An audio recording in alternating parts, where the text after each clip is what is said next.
The curse of two wombs.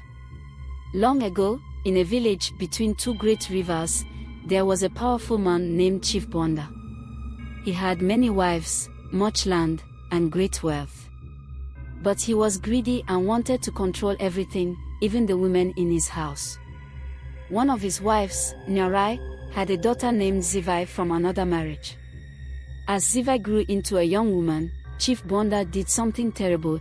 He forced himself on both mother and daughter, thinking no one could stop him. The village people whispered, but no one dared to speak against him. But the spirits of the land saw everything. One evening, an old blind woman named Gogo Kaaniso came to the village. She walked slowly, her ragged clothes brushing the dust. She stopped in the village square and spoke aloud. "The land is crying because of a great sin," she said. "Two wombs have been poisoned. Two burdens will be born. The seed of evil will bring destruction." The villagers stood in silence. Chief Bonda laughed and called her a mad old woman, but deep inside, he felt fear. Months passed, and the prophecy came true. Nyarai and Zivai both gave birth on the same night. But these were no ordinary children. Nyarai's son had the body of a boy but the head of a jackal.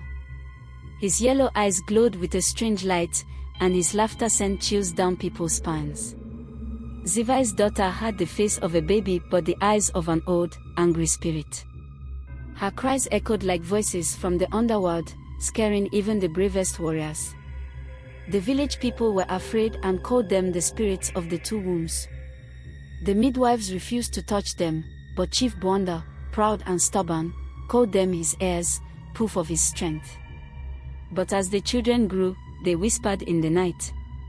They spoke words only Bonda could understand, reminding him of his sins. No matter where he went, he heard their voices, mocking him. He tried to ignore them. He locked them away. But nothing could stop the whispers. As time passed, their voices became louder. When Bonda walked through the village, the people heard the whispers and began to talk. Fear turned to shame, and the chief's power began to weaken. One night, Bonda could not take it anymore. He ran into the forest, deeper and deeper, until he reached an ancient tree under the pale moonlight. The whispers became laughter, cold, cruel laughter. The next morning, the villagers found him hanging from the tree, his mouth open in silent terror. The children disappeared. Some say they walked into the forest, hand in hand, their laughter mixing with the wind. Others say that on some nights, their voices can still be heard in the village, warning those who act without shame. From that day on, the elders told this story to every child. Power without control leads to destruction. The spirit of justice will always find those who believe they are untouchable.